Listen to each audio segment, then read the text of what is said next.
So mga kaibigan, ganito lamang po yung pag-activate natin sa Easy Wi-Fi. So meron po silang update at talagang mas pina-easy ho yung pag-activate ng ng license natin mga kaibigan.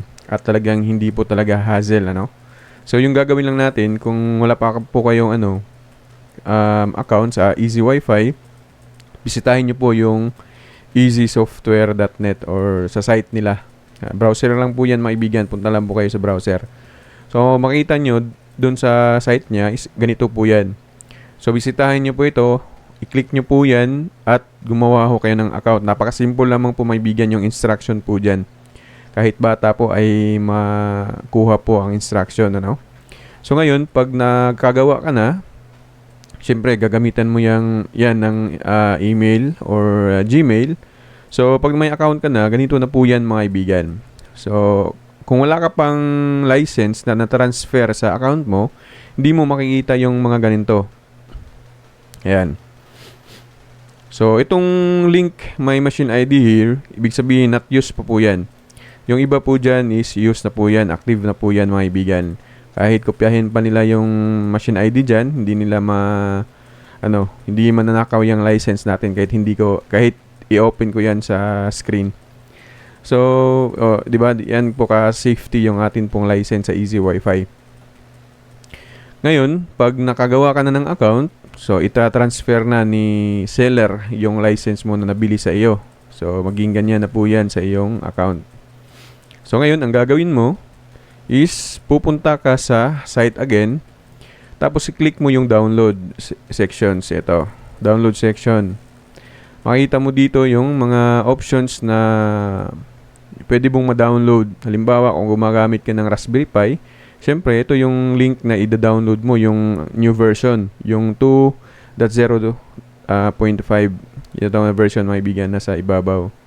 So, kung Orange Pi ka naman at Orange Pi PC, itong 0.15. Yan. Orange 5 ka naman, dito mo i-download yan. Pero sa Orange 5 sa Easy Wi-Fi, ay voucher type pa lamang po mga kaibigan. So ngayon, mag-download ka na nito. So pag download mo niyan, mayroon ho tayong video kung paano po mag-flash ng image ng Easy Wi-Fi sa atin pong SD card. So sa baba ng video, mayroon po tayong link dyan mga kaibigan. Bisitahin nyo po agad. Ngayon, pag na-download nyo na po yan mga kaibigan, halimbawa mag-activate na ho tayo. So, kukonek ho tayo sa atin pong Vendo. Syempre, so, pupunta tayo sa Vendo natin mga kaibigan. Ito na po yan. Dito po sa baba, meron po siyang open admin page. So, i-click lamang natin to. Click nyo mo lang yan. Makita ho ninyo dito, meron pong machine ID. So, ayan yung machine ID natin. So, meron pong Word na copy. I-click mo lang yung Word na copy. Automatic copy na yan. So, pupunta tayo sa account mo. Doon ka sa account mo pupunta. Punta ka doon sa account mo. Makita mo yung link My Machine ID here. So, i-click mo yan. Pag-click mo yan, i-paste mo dyan yung na-copy mo kanina na machine. So, ayan. Isa-submit mo lang maibigan. Click submit. Pagka-click ng submit dyan, mga seconds lang, automatic i-restart or i-refresh lamang yung atin pong pag na-open natin to, i-refresh lamang natin. Halimbawa, naging okay na. I-refresh lamang ho natin mga kaibigan. Halimbawa, pasukin muna natin yung admin natin, Okay, so pagpunta natin dito sa license and activation, makikita ninyo, itong CDK, hindi na po trial yan. So, ibig sabihin, naka-license na ho tayo. Ang gawin mo lang is to refresh yung browser mo.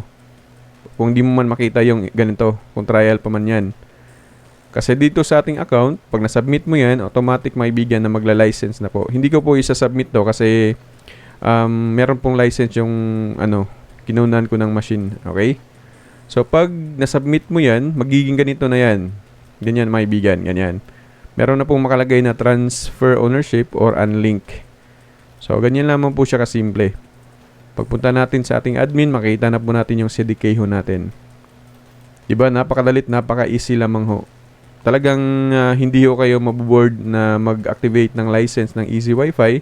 Kasi nga po, mas pina-easy ho talaga yung Easy Wi-Fi. Kaya nga po makita ho ninyo dito, or dun sa zero tier ko kaibigan, lahat po ng aking piso wifi ay easy wifi kasi namomonitor ko sila sa iisang account ano.